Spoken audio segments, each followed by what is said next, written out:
હાલો. ઓમ કૃષ્ણાય વાસુદેવાય હરે પરમાત્મને પ્રણત ક્લેશનાશાય શ્રી કૃષ્ણાય વયમ નમઃ. બધાને જય શ્રી કૃષ્ણ. જય શ્રી કૃષ્ણ. બધા ગુજરાતીઓ છો ને આપણે તો?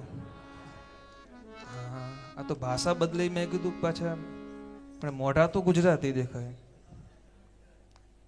અને જમવાનું તો આઈ થિંક અમારા સમાજમાં બીજા આ બધા ચહેરા દેખીતે લાગે છે, એટલે એમાં તો જમવામાં તો કઈ બાકી મુખ્ય એવા છે નહીં અમારા મુખ્ય યજમાન. જય શ્રી કૃષ્ણ.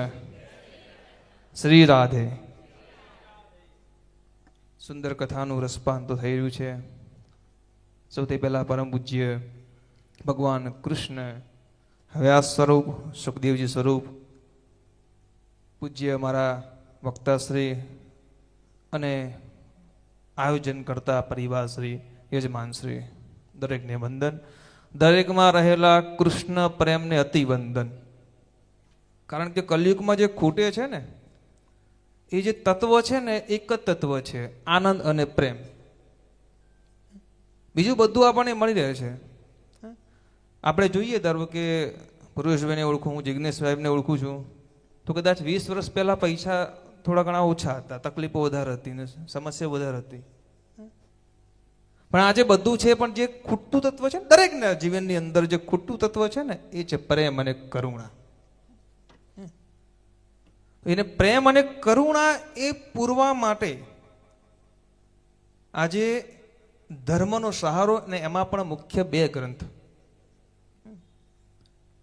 અને એવા દુનિયાના સૌથી શ્રેષ્ઠ 2 ગ્રંથ, અને દુનિયાના સૌથી શ્રેષ્ઠ 2 ગ્રंथ कहूँ छू, अगर मैं इसको कहता हूँ दुनिया का सबसे 2 सर्वश्रेष्ठ ग्रंथ है श्रीमद् भगवत गीता और श्रीमद् भागवत.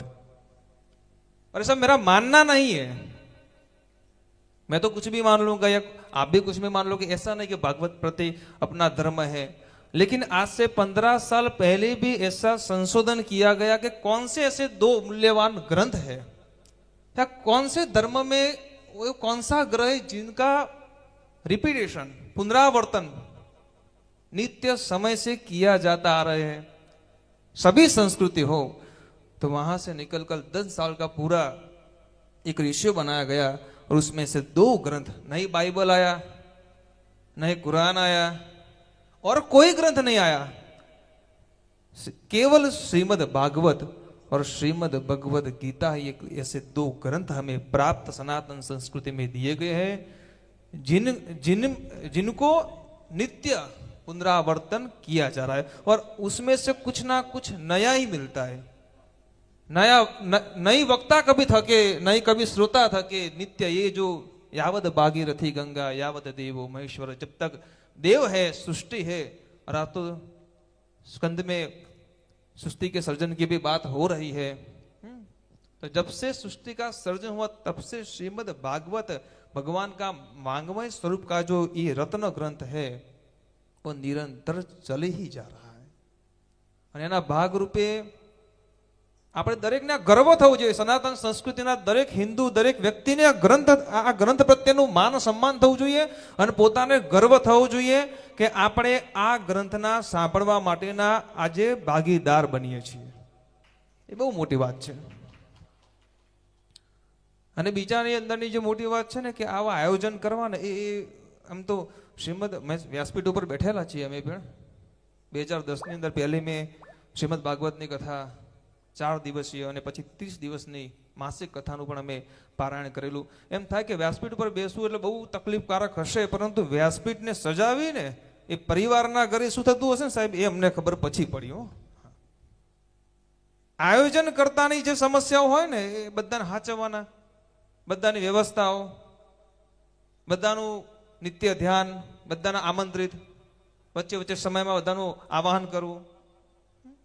એટલે એ પહેલા તો હતું કે ભાઈ વ્યાસપીઠ ઉપરથી 5-5 કલાક 6-6 કલાક બોલવું એ બહુ આમ તકલીફકારક બને છે. આપણે શ્રોતા વક્તા તરીકે આપણને એનો અનુભવ છે, પરંતુ શ્રોતા તરીકે એમાં બી યજમાન આવા આયોજનો કરે અને 7 દિવસ સુધી, આપણે 2 દિવસની ખાલી કથા હોય કે 1 દિવસ, ઘરની સત્યનારાયણની કથા હોય ને તો દોડાદોડ લોકો કરતા નથી અત્યારે તો જમાનામાં. હા, તોય ચિંતામાં હોય.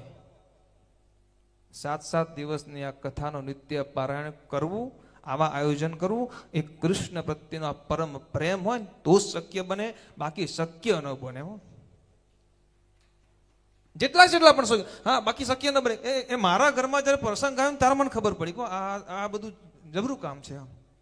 બાકી બીજાના ઘરમાં લગ્નમાં તમે પેલું પુતાંબર પહેરીને જઈને લગ્ન કરવા, કન્યા પધરાવો, સાવધાન, બહુ ચિંતા ન રહે એના ઘરનું ખાવાનું. પણ પ્રસંગ આપણા ઘરમાં આવે ને 7 દિવસ સુધી ઠાકોરજીને સાચવવા ને એ જ બહુ મહત્વનું છે. તો એવા અમારા સુરેશભાઈ પરિવાર, સમગ્ર પરિવાર, સમગ્ર શ્રોતાજનોનો ખૂબ જ ભગવાન કૃષ્ણ પ્રત્યેનો પ્રેમ આવો નાવો રહે. 1 મિનિટ વધારે લઈશ, 1 ही मिनट लोग ऐसे जो गुजराती को हाथ में आ जाए तो थोड़ी समस्या रहती है.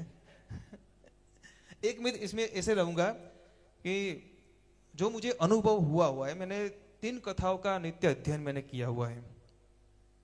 मैंने एक भागवत में एक स्वर प्रणाली, अक्षर प्रणाली जो काशी क्षेत्र में ज्यादा प्रचलित है. काशी में अक्षर નું બહુ મહત્વ, એક અક્ષર ઉપર એક માત્રા પર બહુ લોકો વાતો કરે અને બહુ એનો અધ્યયન કરે, એનો નિયમ કરે. તો અક્ષર જ્ઞાન માટે કાશી, ભાવ માટે અયોધ્યા. અયોધ્યામાં શબ્દનું એટલું મહત્વ નહીં, તમારો ભગવાન પ્રત્યેનો ભાવ કેટલો છે. અને વ્રજની અંદર જે મને સમજવા મળ્યું અથવા વ્રજની કથામાં જે મને અનુભવ થયો એ જે છે રસ પ્રણાલી.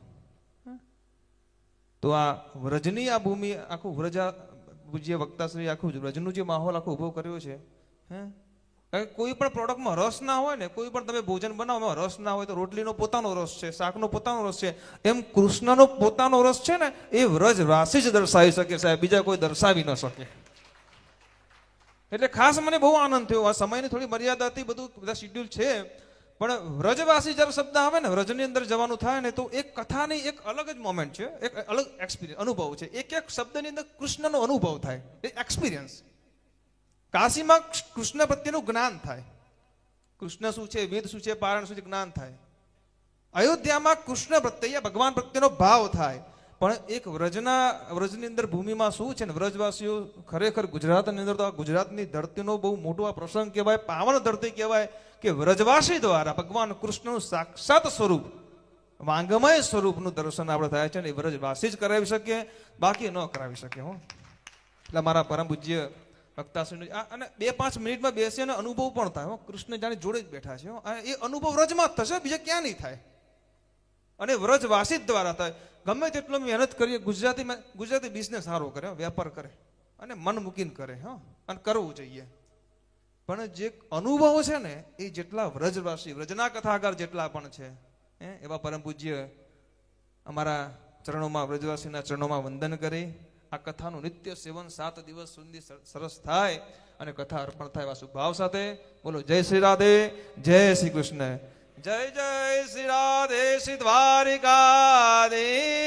કી જય. બોલે કૃષ્ણ કનૈયા લાલ કી, દ્વારકાધીશ. महाराज जी ने थोड़े समय में बहुत